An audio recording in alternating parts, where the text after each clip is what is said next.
Normalmente se piensa que la colonia es una etapa de oscurantismo, de una dominación brutal, ¿no? Y la frase típica de la espada y la cruz.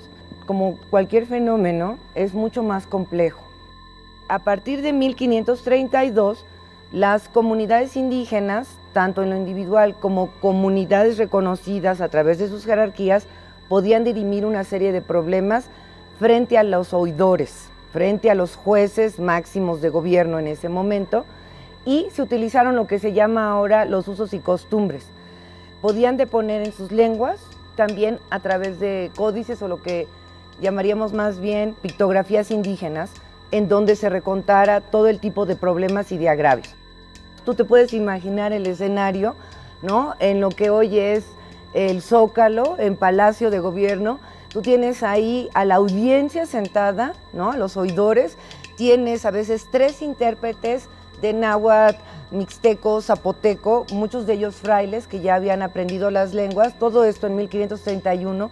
Y tienes cientos de pueblos indígenas cargando documentos pictográficos y esperando su audiencia, y todos los escribanos anotando todo el problema. Incluso una de las cosas que yo he encontrado que me parece que es, digamos, interesante, es la idea de que las comunidades indígenas dejaron de hablar sus lenguas y fue desplazado por el castellano, y que fue una política de Estado. Esto yo no lo he encontrado ni en la documentación ni en las entrevistas. Y al contrario, lo que he encontrado es que son completamente bilingües. Lo que pasa es que las comunidades, aún la más pequeña, tanto en sus asambleas como en su organización cotidiana, tienen una etiqueta muy compleja en términos discursivos en sus lenguas. Entonces lo que ellos pensaban cuando decían, es que no hablábamos español, no era eso. Es que pensaban que los otros tenían una etiqueta en español tan compleja como la de ellos en su lengua. Y no era el caso. Siempre decían, bueno, váyanse y échenle ganas.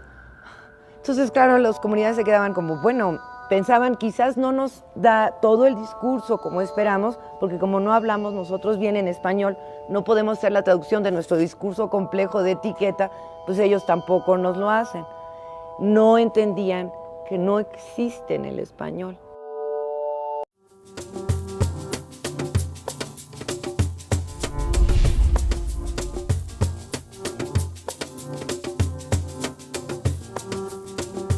El Códice de Yahuitlán fue elaborado por distintos tlacuilos a mediados del siglo XVI en Oaxaca y se considera un ejemplo típico de los estilos indígena y europeo.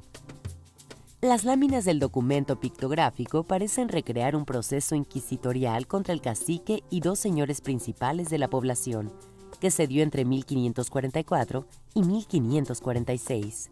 En las distintas láminas están representados don Domingo de Guzmán, cacique de Yanguitlán, y el encomendero Francisco de las Casas, que tuvieron un conflicto con la Orden de los Dominicos. El códice parece haber sido elaborado para celebrar un acuerdo o reconciliación entre el cacique, el encomendero y los religiosos, con el objetivo de comenzar la construcción del convento y la iglesia del lugar. En las primeras láminas se muestran dibujos de productos tributados, que son un recuento de lo que los habitantes habían dado en tributos o trabajos a sus nuevos gobernantes. En otras láminas aparece un enorme rosario, símbolo de los dominicos. El rosario da vuelta y termina en manos de un señor de aspecto europeo, no eclesiástico, quien conversa con 3 indígenas que aparecen a escala más pequeña para establecer la diferencia social. Como representación del juicio, otras de las láminas muestran a un fraile escribiendo un acta sentado en una silla de dignatario. El Códice de Yanguitlán está hecho sobre el papel europeo y actualmente se encuentra en el fondo restringido de la Biblioteca Histórica José María Lafragua de la Benemérita Universidad Autónoma de Puebla.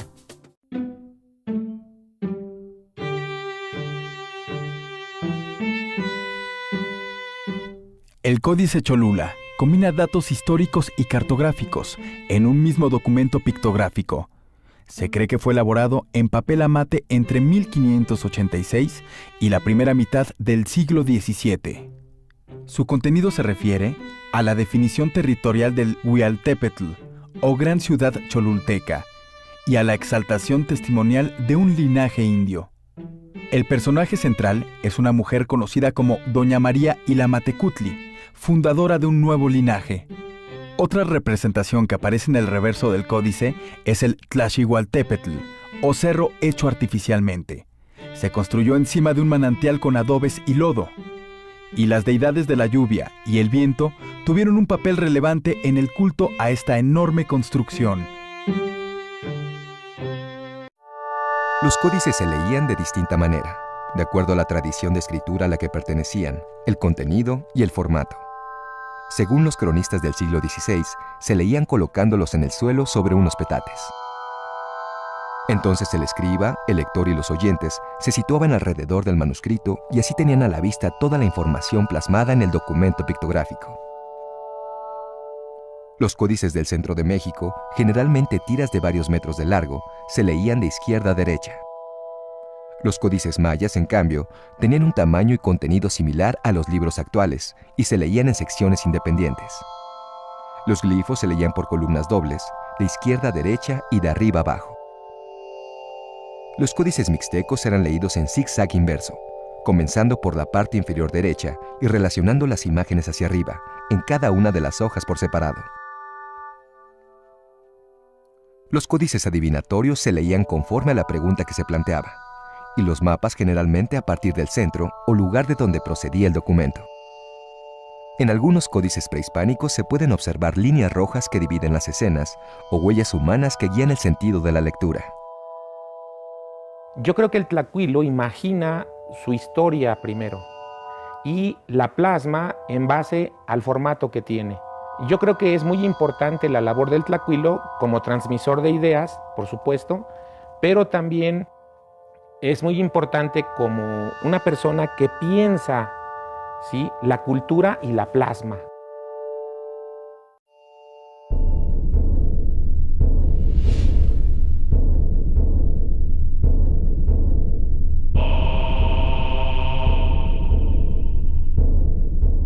Techialoyan es la denominación genérica de un grupo de códices con similares características que fueron llamados así por Federico Gómez Orozco en 1933.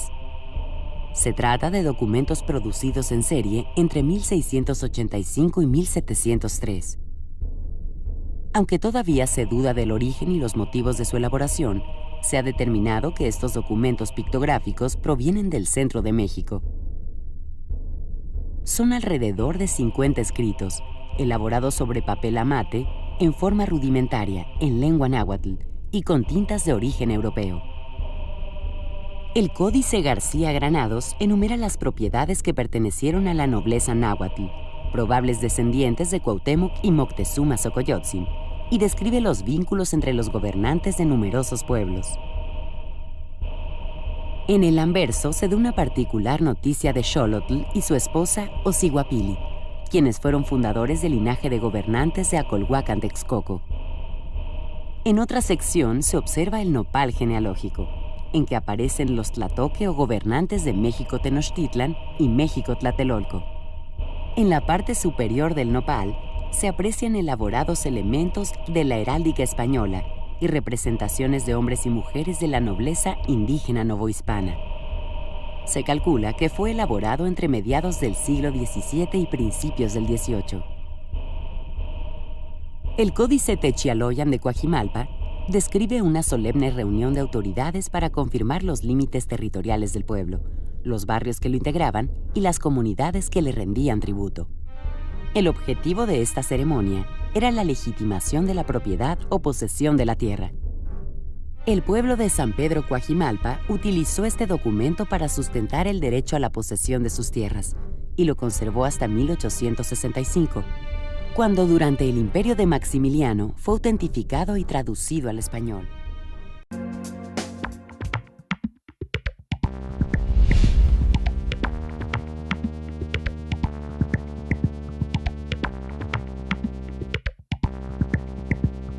De acuerdo a un relato recuperado por Fray Bernardino de Sahagún en el siglo XVI, un grupo que provenía de la región del Pánuco y se identificaba con el mítico Tamuanchan, lugar próximo a la zona costera, se quedó en Xochicalco durante su paso por el altiplano y después de hacer un ajuste calendárico. Este ajuste consistió en hacer la correspondencia entre el calendario ritual de 260 días, regido por el ciclo lunar, y el calendario solar, que ya los mayas habían logrado hacer con la cuenta larga de 360 días, más 5 negros o aciagos. Algunos investigadores afirman que este hecho se encuentra registrado en el Templo de las Serpientes Emplumadas, el más bello de Xochicalco.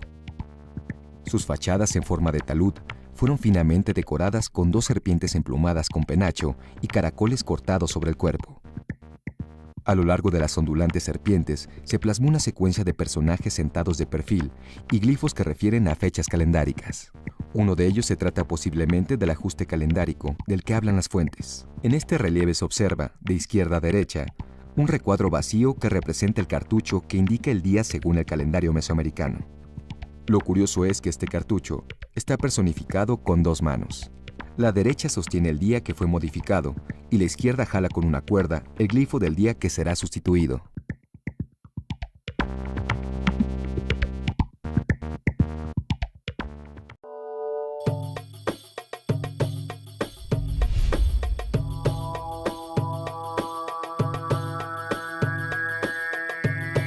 Es posible que en 1544 el cacao, nativo de las regiones tropicales de México y Sudamérica, haya cruzado por primera vez el Atlántico, cuando un grupo de frailes dominicos llevó a España a una delegación de nobles mayas cacchíes. El mestizaje culinario entre México y España dio como resultado que la bebida preparada con agua y almendras tostadas de cacao se empezara a consumir mezclada con leche, endulzada con azúcar de caña y aromatizada con vainilla, la vaina de una orquídea originaria de los bosques lluviosos de América. La palabra castellana chocolate se derivó probablemente del maya chacauja y chocol, términos utilizados para nombrar bebidas calientes. Los españoles peninsulares adoptaron la costumbre de beber chocolate y hacia mediados del 1600 la demanda de cacao había aumentado, por lo que se crearon plantaciones en las regiones del sureste mexicano, Guatemala y El Salvador. La infanta María Teresa de España, hija de Felipe IV, se casó con Luis XIV en 1660 y se llevó a la corte a una criada que sabía preparar un excelente chocolate.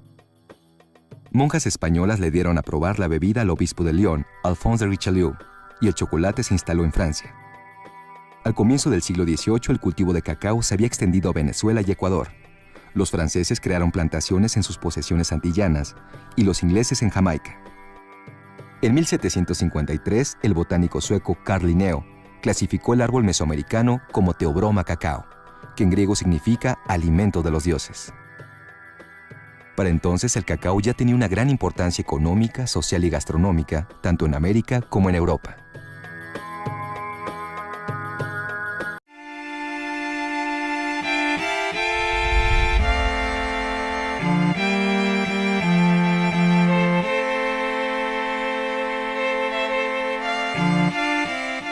A mediados del siglo XIX, la mayor parte del país estaba habitada por indígenas o campesinos que vivían en condiciones de miseria y explotación. Una de las consecuencias más graves de ese rezago fue la llamada Guerra de Castas, que se desarrolló en el suroriente de la península de Yucatán. La rebelión de los mayas pretendía acabar con el sistema semiesclavista imperante en las haciendas, donde los indígenas arraigados trabajaban a cambio de una choza, un pequeño lote para sus cultivos y un reducido jornal pagado en especie mediante tiendas de raya. Debían pagar impuestos y contribuciones obligatorias a la iglesia por matrimonios, bautizos, misas y defunciones, pero no tenían derechos como ciudadanos ni podían vivir en la blanca ciudad de Mérida. Específicamente la privatización de tierras públicas marcadas como terrenos baldíos, y cuyos beneficiarios eran los hacendados, los militares y los curas, fue la causa de una guerra entre clases sociales. El apelativo de Guerra de Castas le fue dado por los intelectuales y cronistas de la época. Los miles de campesinos mayas que se aliaron con caciques indígenas para enfrentar a los blancos y mestizos que los explotaban, fueron combatidos por las tropas del gobierno federal. El largo y sangriento conflicto en el que murieron 250,000 personas comenzó a mediados de 1847 y se prolongó hasta los primeros años del siglo XX.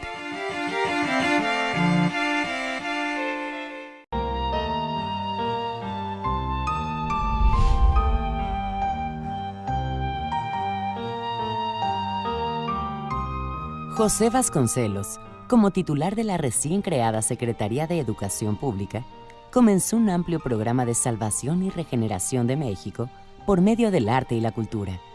Convocó entonces a artistas mexicanos y extranjeros para que plasmaran sus ideas sociales y políticas en los muros de diversos edificios públicos de la Ciudad de México. Diego Rivera, que estaba en Europa, regresó a México en 1921 y pintó en 1922 el mural La Creación, en el Anfiteatro Simón Bolívar de la Escuela Nacional Preparatoria. Realizado a la encáustica con cera, pigmentos y hoja de oro. Asistido por los pintores Jean Charlot, Javier Guerrero y Amado de la Cueva, Rivera plasmó en su primer mural una alegoría con influencias italianas y bizantinas. Por su parte, Roberto Montenegro pintó ese mismo año el Árbol de la Vida, o Árbol de la Ciencia, en el Extemplo y Colegio de San Pedro y San Pablo, que funcionaba como oficina para la campaña contra el analfabetismo. En este mural el hombre está representado como el eje del universo, y 12 mujeres son una alegoría de los frutos de la vida. Las ramas del árbol tienen detalles de las artes populares con los que el pintor relacionó la naturaleza con la sabiduría. Entre junio de 1923 y enero del 24, Montenegro realizó el fresco La Fiesta de la Santa Cruz, en el ábside del mismo recinto. Al mismo tiempo, Rivera empezó a pintar una serie de murales en el edificio de la SEP, antiguo convento virreinal. La obra consistió en 235 tableros en los que plasmó sus ideas sobre las fuentes de la identidad cultural y la historia del país. Fue el comienzo del muralismo mexicano, manifestación pictórica que buscaba acercar el arte al pueblo y cuya temática muy pronto empezó a inspirarse en el pasado prehispánico y la historia reciente de México. Entre muchos otros artistas, los pintores José Clemente Orozco y David Alfaro Siqueiros se incorporaron en los años siguientes al movimiento.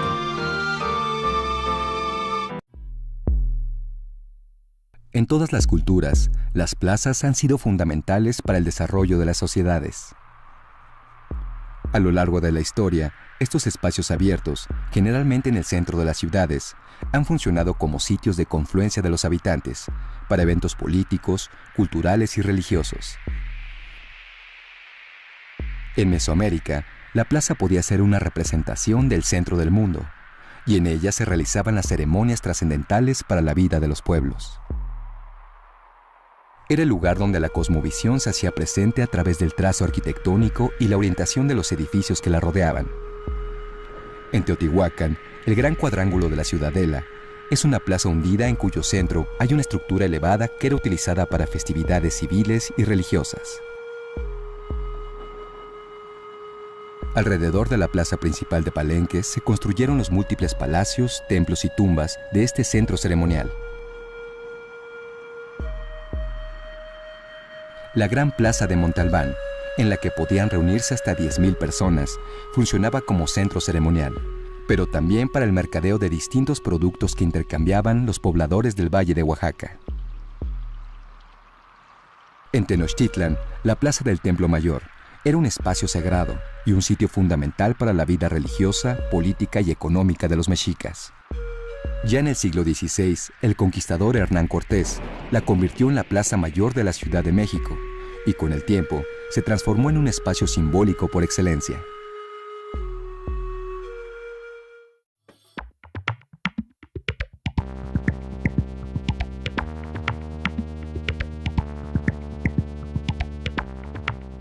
Los mayas consideraron que el tiempo es el movimiento del espacio, por lo que sigue una ley cíclica. Afanados por comprender el cambio cósmico, desarrollaron un extraordinario sistema calendárico, con base en los hallazgos de sus vecinos, los olmecas tardíos. Ellos formularon el sistema de cuenta larga y rueda calendárica hacia el año 100 a.C., y los mayas lo adoptaron y lo desarrollaron de una manera sorprendente alrededor del año 250 después de Cristo. Crearon nuevos ciclos rituales y astronómicos. Precisaron el ciclo de Venus, Marte, posiblemente Mercurio, y de eclipses, además de elaborar tablas lunares. En la península de Yucatán, los mayas del posclásico conservaron y mejoraron los cómputos, tal como se aprecia en las secciones astronómicas del Códice Dresde.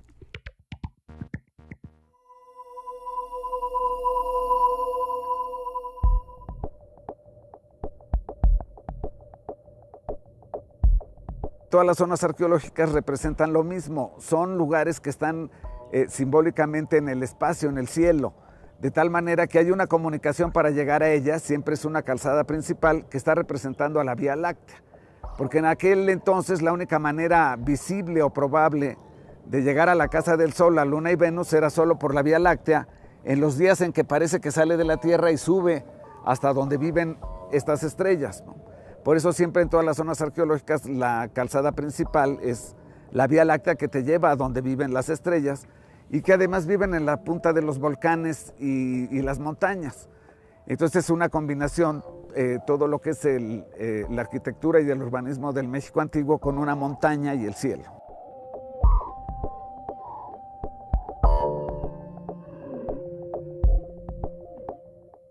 La ciudad de Toniná es uno de los mejores ejemplos de este urbanismo porque está constituida de 7 plataformas y a partir de la 5ª plataforma encontramos precisamente el área de los templos. Entonces lo interesante del patrón de Toniná es que existe un circuito exterior que recorre por 8 templos, de tal manera que si uno da la vuelta, pues aparentemente está dando la vuelta en el cielo, ¿no? Ya que primero está en la parte baja en el sur, en el territorio de Venus, de ahí se sube al territorio del cielo y luego finalmente hasta el cielo profundo y luego se vuelve a descender.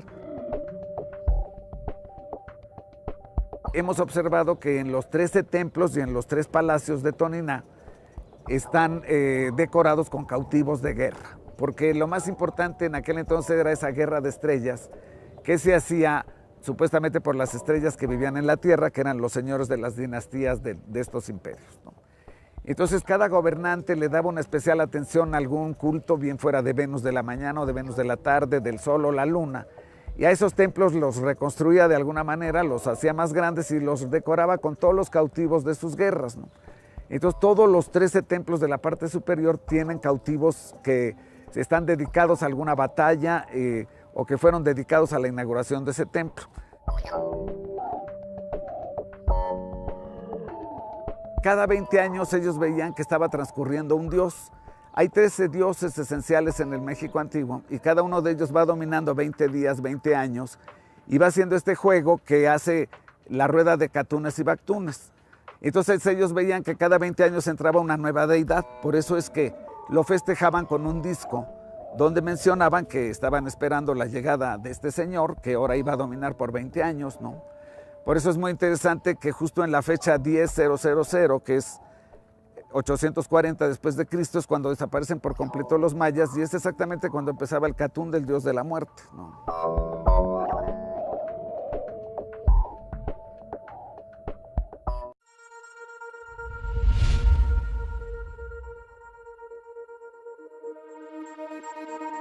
Cuando los conquistadores españoles llegaron a Tenochtitlan en 1520, Moctezuma II era el gobernante y el Templo Mayor estaba en su última etapa constructiva. El 13 de agosto de 1521, Cuauhtémoc, que sucedió a Cuitláhuac, fue hecho prisionero y cayeron Tenochtitlan y Tlatelolco. Con el retorno de Cortés y sus huestes para sitiar Tenochtitlan, se dio el comienzo de los combates. Hay que recordar que hay una idea muy extendida de cómo 800 españoles o 1000 españoles lograron conquistar todo un imperio.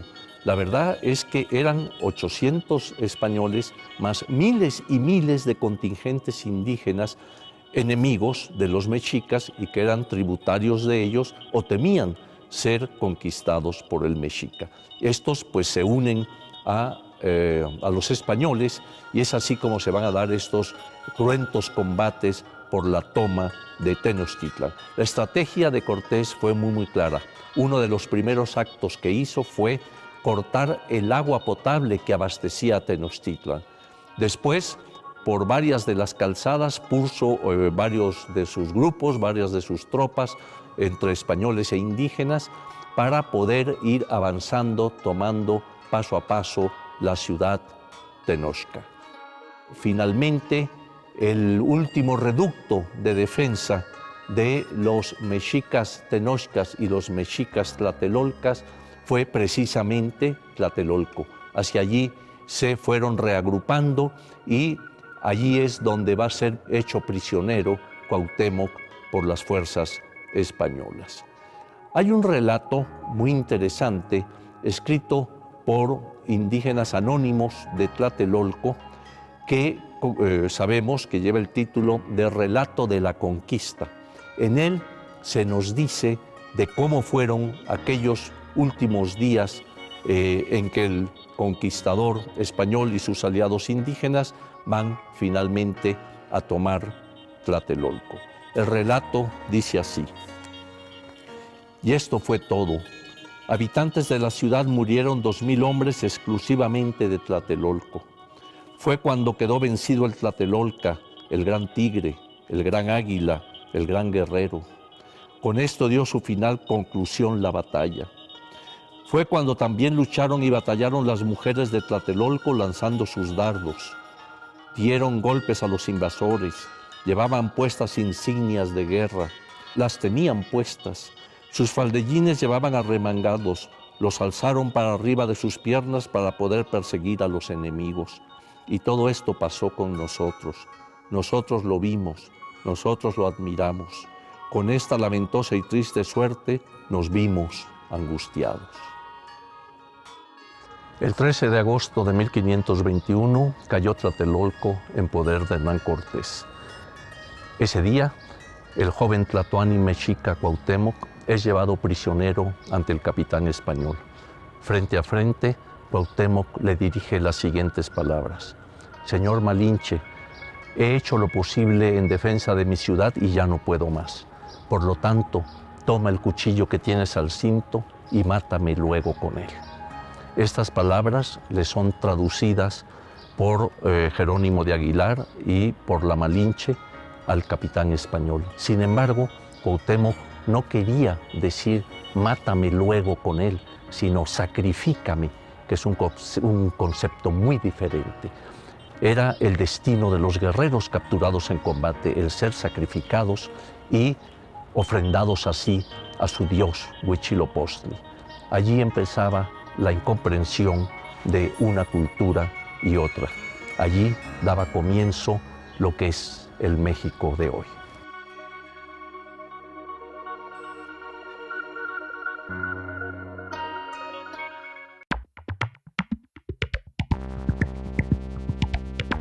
En décadas recientes, la historia de la ciencia en el Nuevo Mundo ha adquirido gran relevancia dentro del marco de los estudios coloniales. Por un lado, dichos estudios muestran la rica mezcla de tradiciones que conformó a la ciencia fuera del continente europeo. Por el otro, ponen de manifiesto que la ciencia fue uno de los principales instrumentos de poder, junto con los procesos militares, económicos y religiosos, que sirvieron para dominar los territorios recién descubiertos, y más aún, para construir una imagen inferior del otro colonizado. Lo cierto es que los intereses comerciales de los imperios durante la época de las exploraciones impulsaron fuertemente el conocimiento cada vez más especializado de la naturaleza, que se buscaba explorar y poseer. Por eso, no es sorprendente que la botánica, la cartografía o la medicina hayan recibido más apoyo económico que otras.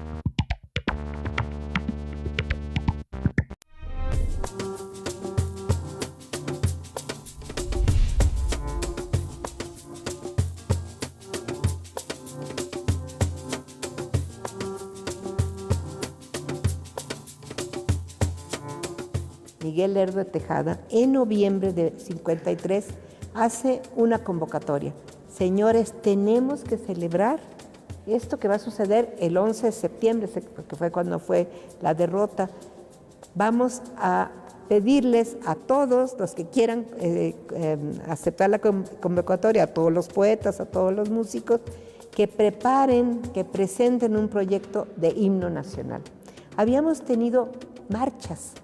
Algún músico nos había hecho alguna propuesta, pero ninguno se había convertido en himno nacional. Entonces hay, en serio, ahora sí, por el Estado mexicano, por el Ministerio de Fomento, una convocatoria que va a ser en noviembre del 53. Y entonces pues hay 25 candidatos que mandan su propuesta. Solo una mujer, 24 hombres y una mujer. Y el 5 de febrero de 1854 aparece en el diario oficial el ganador. Es un potosino, Francisco González Bocanegra, y aparecen las 10 estrofas del himno publicadas ese 5 de febrero de 1854. Cuando uno las lee con mucho cuidado, está resumiendo lo que habían vivido los mexicanos precisamente desde 21 hasta 54. Y por eso cuando leemos las 10 estrofas nos damos cuenta que es como una especie de historia de lo sucedido. Están muy dolidos todavía por la pérdida de la mitad del territorio. Lo nota uno, cuando hablan del extraño enemigo, no es tan extraño, son los Estados Unidos. Cuando hablan del héroe inmortal de Zempoala, están hablando de Santana, porque donde fue la derrota de Barradas es una zona que era parte de lo que era diríamos, el señorío de Zempoala en la época prehispánica.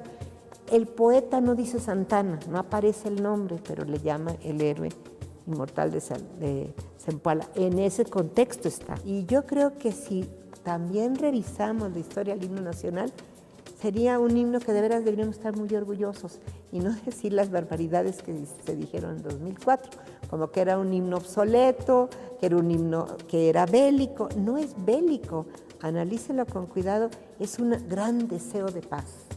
Eso es lo que dice el himno, que es el destino que el dedo de Dios dejó, el ángel de la paz. Es que están cansadísimos todos ellos de la guerra.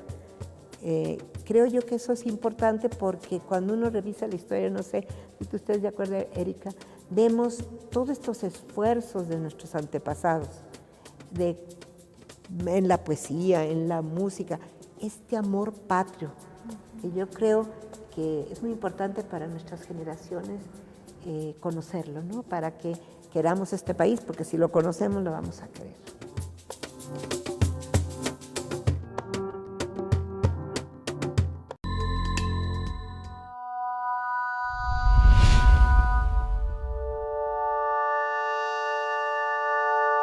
Hola, ¿cómo están? Este es el programa Antropológica, soy Rodrigo Martínez y con mucho gusto porque estamos hoy con la muy notable historiadora francesa mexicanizada Solange Alberro. Hola Solange, qué bueno que estás aquí.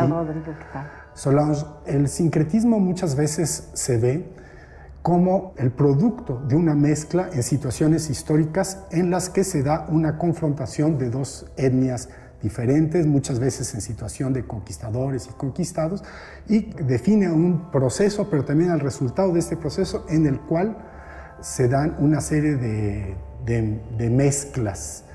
¿Tú cómo ves esta situación de los sincretismos en la historia mundial? Yo creo que el sincretismo es parte integral de la vida de cualquier grupo humano. Hasta los esquimales del Ártico actualmente ya no tienen perros para sus trineos, sino motores con gasolina. El sincretismo es la adaptación permanente en la que todos estamos sometidos como individuos y como sociedad. Y en el caso propiamente del sincretismo religioso, pues el catolicismo europeo es sincrético. Absolutamente, absolutamente. Por ejemplo, la abundancia de santos, las advocaciones marianas, los ángeles, bueno, es una herencia de Persia y del Medio Oriente, pero las advocaciones marianas son la versión católica cristiana de las diosas madres de la antigüedad. Claro. Y los santos también, de cierta forma, son las deidades tutelares de los pueblos, de las regiones, de las provincias y hasta de los países. San Jorge, que nunca existió en Inglaterra o en Líbano. Y es curioso porque es un santo que jamás existió. Bora, precisamente, comparaba la relativamente rápida cristianización de México en 1 o 2 siglos con la cristianización de Francia, por ejemplo, que tomó ¿cuánto tiempo? 2, 3, 4 siglos. ¿Por qué fue tan rápida la cristianización de México? No lo sé, la verdad no lo sé, pero yo sí considero que fue rápida, efectivamente. Tú lo sabes, cuando Cortés llega a Cozumel y pone, quita los ídolos del Cue, o sea, el templo, lo blanquea, lo manda a limpiar, etc., y pone la Virgen y la cruz, cuando después regresan, unos meses o un año después, los indios los tienen, porque los hicieron suyos. O sea, a lo mejor no adoraban a la Virgen María y a la cruz como un romano o un parisino de la época, pero a su modo lo hicieron suyos, lo adoptaron.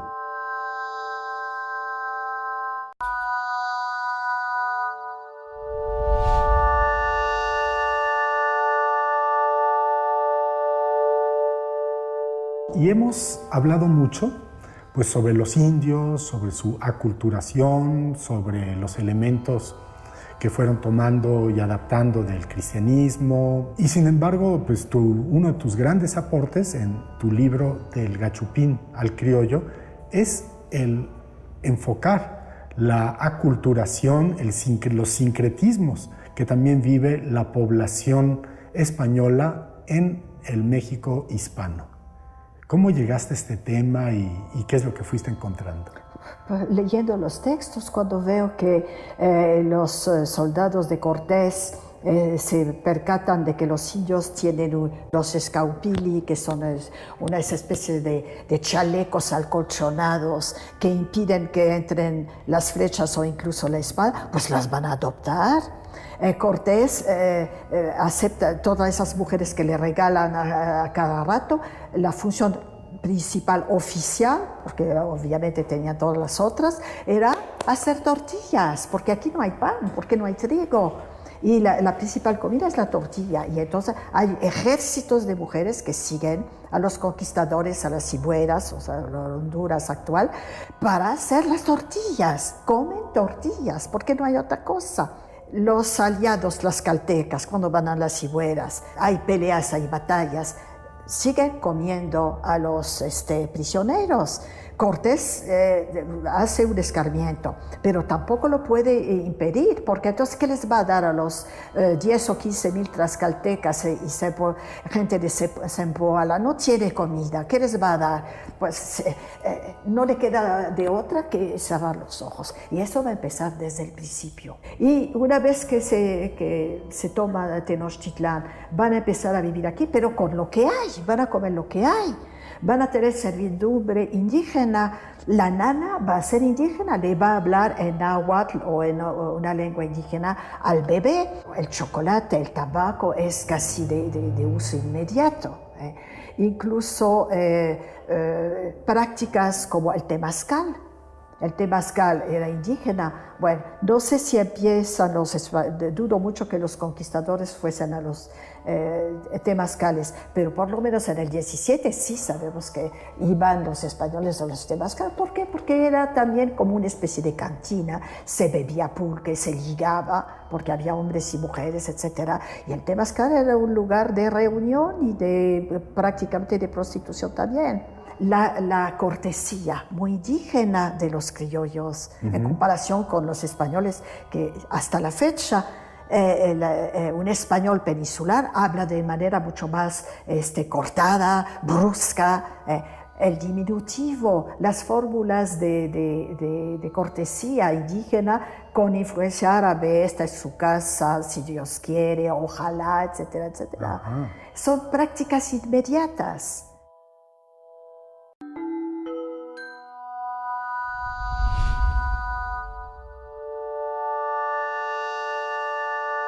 Y lo que también ayudó fue esta interpretación dualista del cristianismo, en la medida en que las religiones americanas, como tantas religiones del resto del mundo, son dualistas. Sí.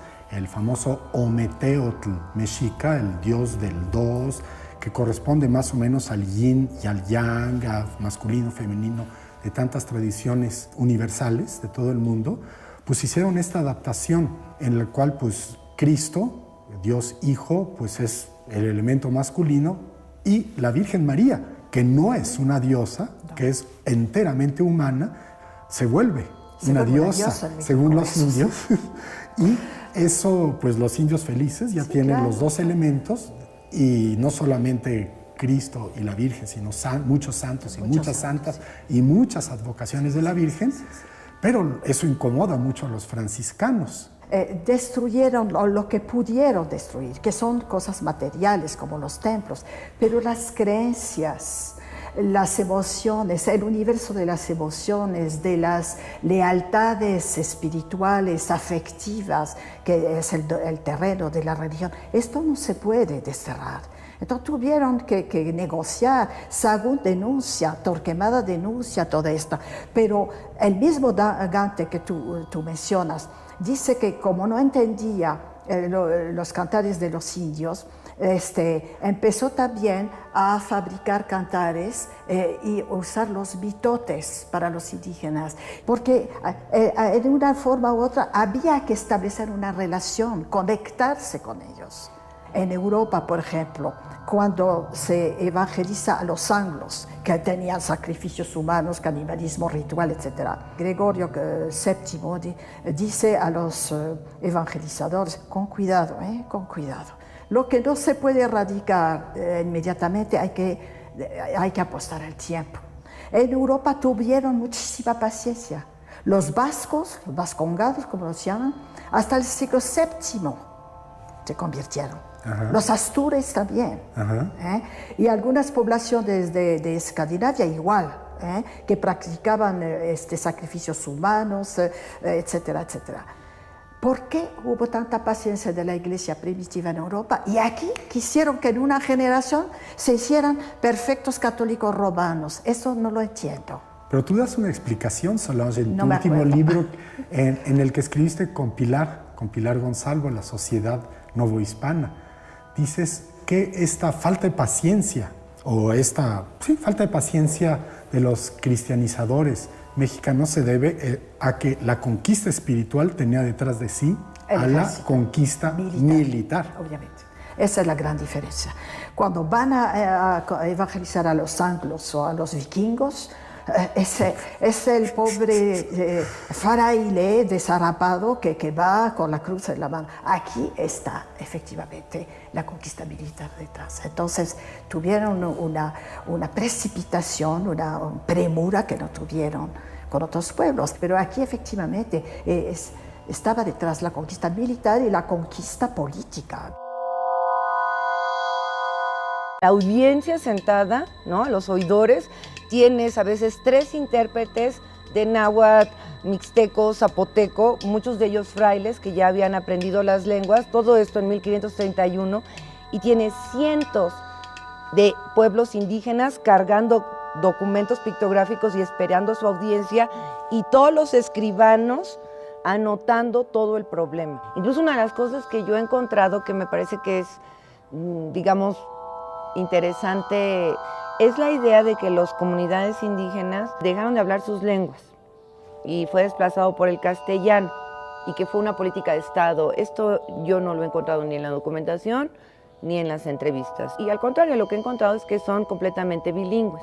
Lo que pasa es que las comunidades, aún la más pequeña, tanto en sus asambleas como en su organización cotidiana, tienen una etiqueta muy compleja en términos discursivos en sus lenguas. Entonces lo que ellos pensaban cuando decían es que no hablábamos español, no era eso. Es que pensaban que los otros tenían una etiqueta en español tan compleja como la de ellos en su lengua. Y no era el caso. Siempre decían, bueno,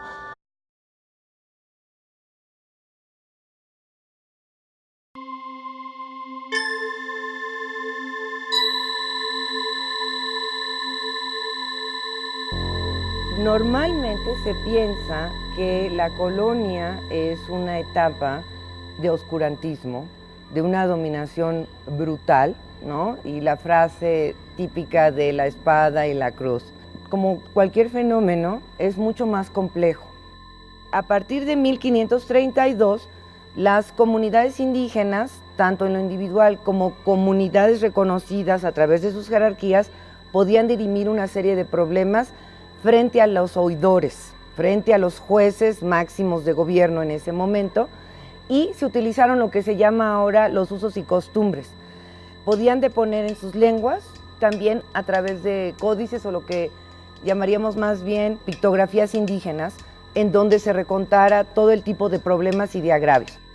Tú te puedes imaginar el escenario, ¿no? En lo que hoy es el Zócalo, en Palacio de Gobierno, tú tienes ahí... Códice Cholula combina datos históricos y cartográficos en un mismo documento pictográfico. Se cree que fue elaborado en papel amate entre 1586 y la primera mitad del siglo XVII. Su contenido se refiere a la definición territorial del Huialtépetl, o Gran Ciudad Cholulteca, y a la exaltación testimonial de un linaje indio. El personaje central es una mujer conocida como Doña María Ilamatecutli, fundadora de un nuevo linaje. Otra representación que aparece en el reverso del códice es el Tlaxihualtépetl, o cerro hecho artificialmente. Se construyó encima de un manantial con adobes y lodo, y las deidades de la lluvia y el viento tuvieron un papel relevante en el culto a esta enorme construcción. Los códices se leían de distinta manera, de acuerdo a la tradición de escritura a la que pertenecían, el contenido y el formato. Según los cronistas del siglo XVI, se leían colocándolos en el suelo sobre unos petates.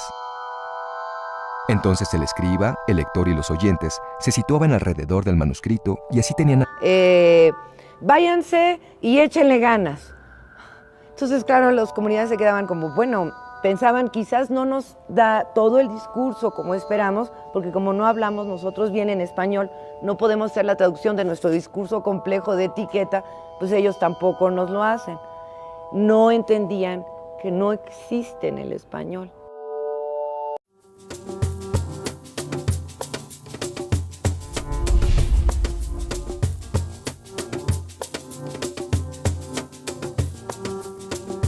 El Códice de Yahuitlán fue elaborado por distintos tlacuilos a mediados del siglo XVI en Oaxaca y se considera un ejemplo típico de los estilos indígena y europeo.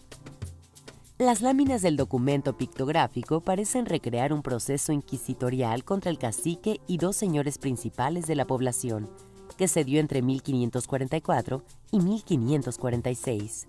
En las distintas láminas están representados don Domingo de Guzmán, cacique de Yanguitlán, y el encomendero Francisco de las Casas, que tuvieron un conflicto con la Orden de los Dominicos. El códice parece haber sido elaborado para celebrar un acuerdo o reconciliación entre el cacique, el encomendero y los religiosos, con el objetivo de comenzar la construcción del convento y la iglesia del lugar. En las primeras láminas se muestran dibujos de productos tributados, que son un recuento de lo que los habitantes habían dado en tributos o trabajos a sus nuevos gobernantes. En otras láminas aparece un enorme rosario, símbolo de los dominicos. El rosario da vuelta y termina en manos de un señor de aspecto europeo, no eclesiástico, quien conversa con tres indígenas que aparecen a escala más pequeña para establecer la diferencia social. Como representación del juicio, otras de las láminas muestran a un fraile escribiendo un acta sentado en una silla de dignatario. El Códice de Yanguitlán está hecho sobre el papel europeo y actualmente se encuentra en el fondo restringido de la Biblioteca Histórica José María Lafragua de la Benemérita Universidad Autónoma de Puebla.